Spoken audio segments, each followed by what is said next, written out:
Welcome to Windows Presentation Foundation, Coding WPF with Visual Basic. In this brief video, we'll take a look at how Visual Basic can be used to build WPF applications. As you undoubtedly know, Extensible Application Markup Language, or XAML, is a declarative language that is the lingua franca of Windows Presentation Foundation. Because it's a markup language, it works particularly well as a target for design tools, such as Microsoft Expression Blend or Visual Studio's Cider Designer. It supports a great many scenarios, including most design time scenarios that you would come across while building WPF applications. However, XAML has some limitations. XAML is not ideal for building user interface controls on the fly. Not that it isn't possible. XAML is XML, and you could generate XML in code and then load the XML dynamically as XAML, but this would be somewhat cumbersome. You also might want to create an arbitrary number of elements, perhaps doing so in a for or a while loop. Or maybe you just want to modify properties or add and remove events dynamically during program execution. There are lots of reasons to become familiar with how code can be used instead of XAML to generate WPF content. Fortunately, anything you can do in XAML, you can do in code. This is because all XAML elements map directly to Common Language Runtime objects, and the attributes of XAML elements map to the properties and events of those objects. So, while it would be somewhat cumbersome to build a WPF application without a trace of XAML, it's certainly possible. Let's take a look at a simple scenario that benefits from using Visual Basic as opposed to XAML in order to create WPF objects. You can see that I've already created a WPF application, and I've already created the basic design and the basic user interface in the XAML code. The reason I wanted to highlight this is, first of all, to talk about the application, and secondly, to point out the components that we're going to be referencing in the code behind. First of all, the application that I want to create is going to be a photo browser. Now, notice I'm allowing the user to select a folder, and then we're going to display all the images in that folder. Now, I don't know until runtime how many images there are going to be. Maybe there's going to be 6 images, maybe there's going to be 34 images. We just don't know. And so that's information I'm not going to get until runtime. Now, the way I want to lay them out is using a grid, because the grid in WPF is one of those really useful layouts that will automatically size its content and just has some nice features that I want to be able to leverage. But one of the problems with the grid, or one of its the way it works, is that I need to define any column definitions or row definitions that I want to use. And I won't know how many columns and rows I need until I know how many pictures there are. And so I'm going to have to add those row definitions and column definitions dynamically in code. And so that's what I'll do in behind the scenes. Unlike here, where I know that I'm going to have a row definition, a row that contains the stack panel, that contains the button and the text block, and then the second row that contains the grid. You know, the idea is that some things I know ahead of time, and I can define them in the XAML code.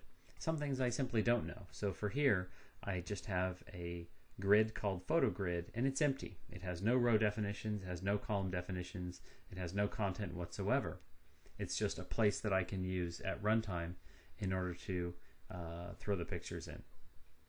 So let's go to the code behind the scenes, and we're going to implement the populate grid method. Now you notice that the populate grid takes as an argument a directory info. So whatever folder is provided, we're going to take all the images in that folder, and then we will put them on the grid. But before we can put them on the grid, we need to calculate how many rows and columns we need in the grid, so we need to do that as well.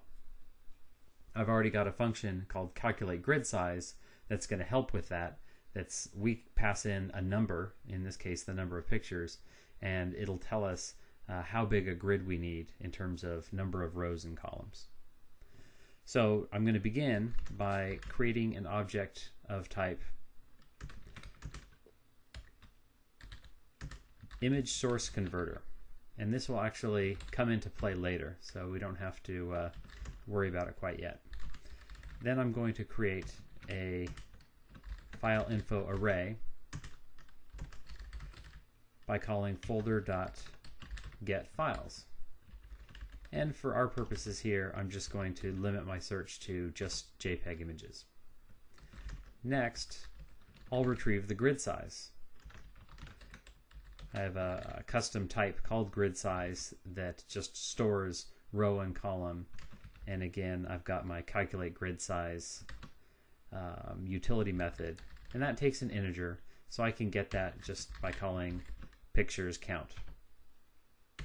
Now I'm going to do a loop, because now that I know how many rows and columns I need, I want to be able to create that many row definitions and column definitions in my WPF grid.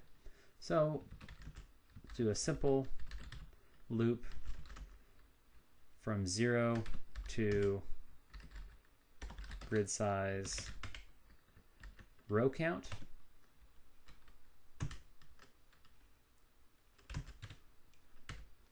And then for each time through the loop, we'll just go after the row definitions property and we'll add a new row definition. And then we can copy that code and reuse it, because as you probably could guess, the code for columns is going to look very similar.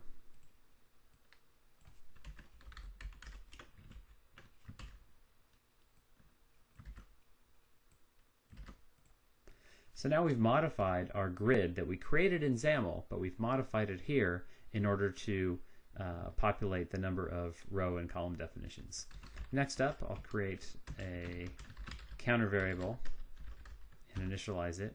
And then I'll reuse these two for loops.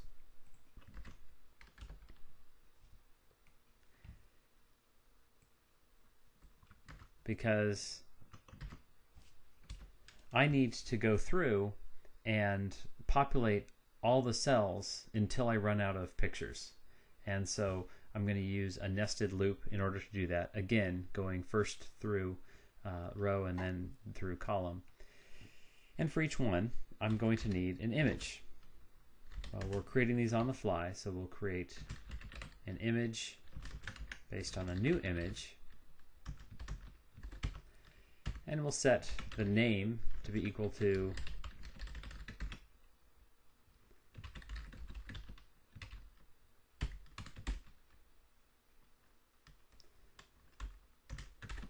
a unique value, and that's for later when we add some animation. We'll need to make sure that each image has a name.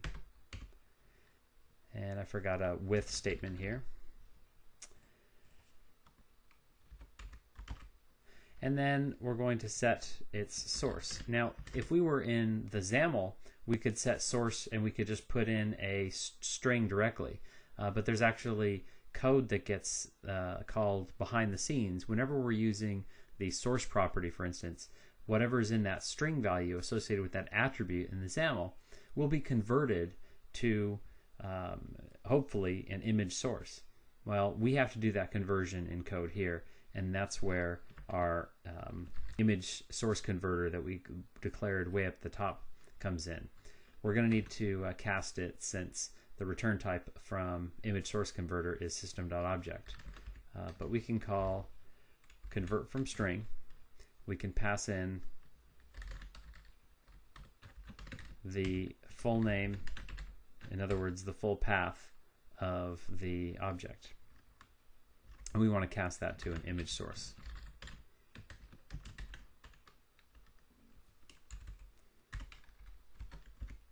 Let's also set the stretch value to be equal to stretch.fill. And let's set the margin, and we'll create a new thickness with a value of 2. And let's close that.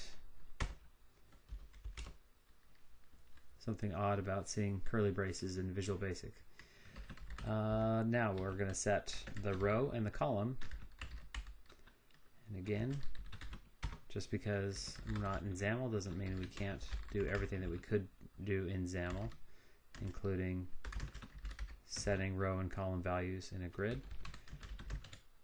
Let's increment X, because we want to make sure that after we add the picture, so we'll call photogrid.children.add, and we'll add the new image.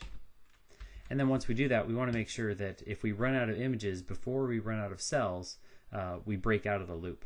And so that just takes one of the ways that we do this is check to see if we're greater or equal to picture's length. And if we are, then we get out of the for loop, and we can do that again down here. Because of course we don't want to break out of both loops if we run out of pictures. So that is our code. Let's go ahead and try it out.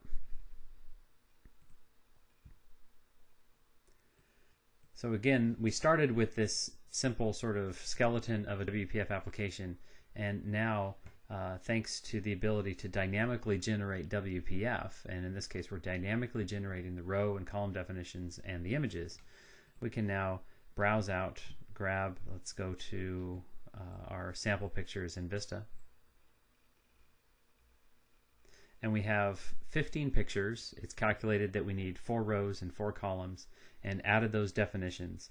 And because we're using a grid, then we get this nice behavior where the images will automatically stretch to fill in the spots, you know, if we want that.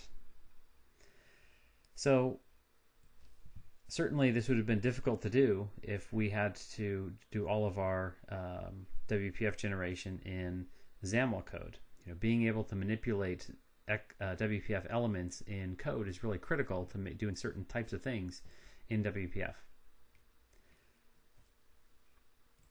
There's quite a bit you can do in code, of course, and as I said, anything that you can do in XAML, but you can do in Visual Basic. One of the things that you often see in XAML is animation, and certainly the animation syntax is nice in XAML, but it's also possible to do it in code behind. So I'm going to go ahead and paste in a rather significant amount of code, and this is just to save some time watching me type. But essentially this is a method that adds 2 storyboards, each with an accompanying animation.